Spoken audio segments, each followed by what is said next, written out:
Okay, I had to clear off my whiteboard for work because I have to do a reset. See what I did there?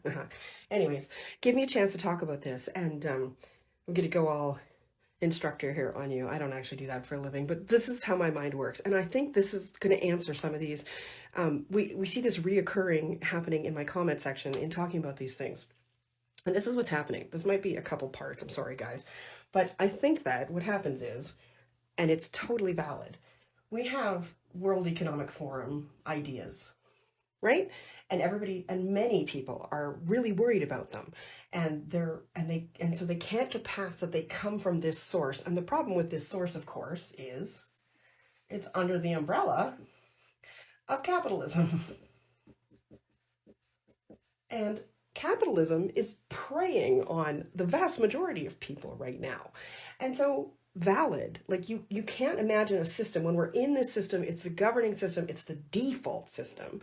So when ideas and policies and discussions happen at the World Economic Forum, people can't decouple that from the fact that this is under a capitalist system, and they can only imagine these things happening under this umbrella of capitalism, which is already problematic. Does that mean that these ideas and policies and discussions are problematic in and of themselves? No, they actually could probably be really valid ideas. Now, here's an example I'll give you. Let's go over here. So this is all money, money, money, money, money. Yeah, we know that. And we don't like that. I get that. Because that's the whole system is made to drive all the money to the top and leave all the rest of us with as little as possible.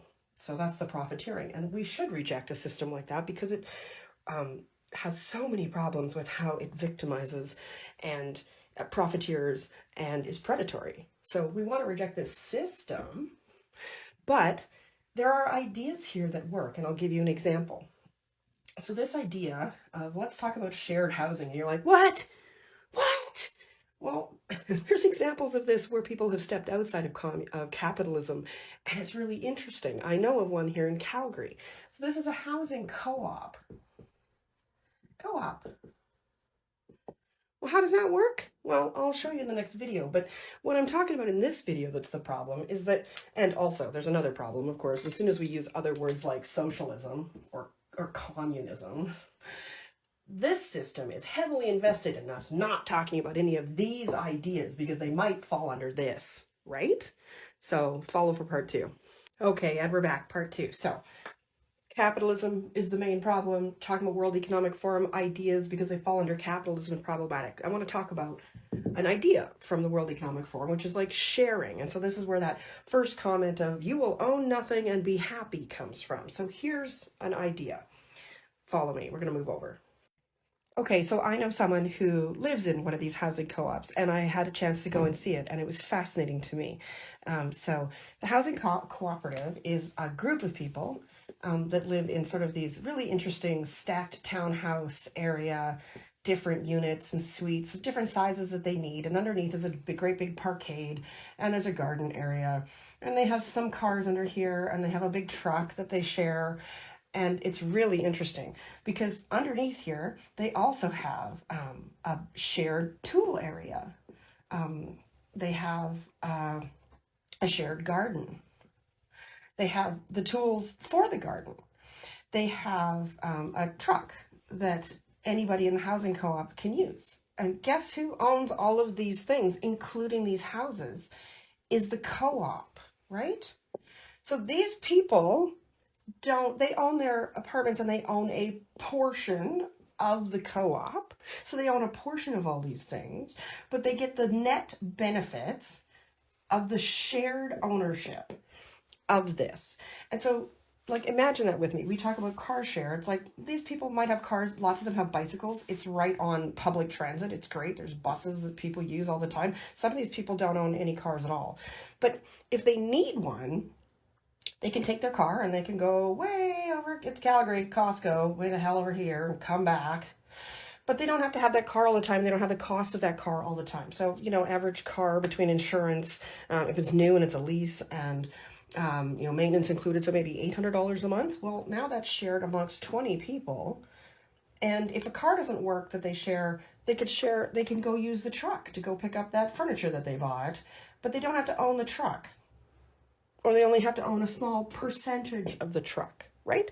So when we start talking about this World Economic Forum ideas of sharing things, and people are losing their minds because you're going to own nothing and be happy, that's because we're imagining it underneath a capitalist system. We can't imagine what it would be like under any other system. So a housing cooperative moves out of that system into a shared system, and it works really well. It's really interesting. And so like, there's these opportunities to think about the world in a different way, but people are hung up on it being capitalism. And of course they are, because that's our default system. So when we're talking about World Economic Forum ideas, you got to get out of that mindset that that's the only system those would operate under and they all are about profit, because they're not.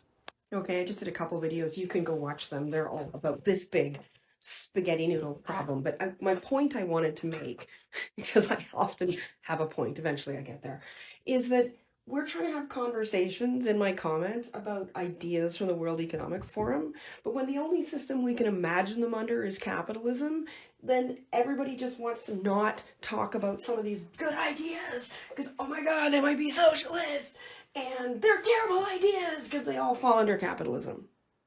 But I want to keep having conversations about these ideas because some of them are great. And some of them under a different system wouldn't be about profiteering and taking advantage of everybody under the system.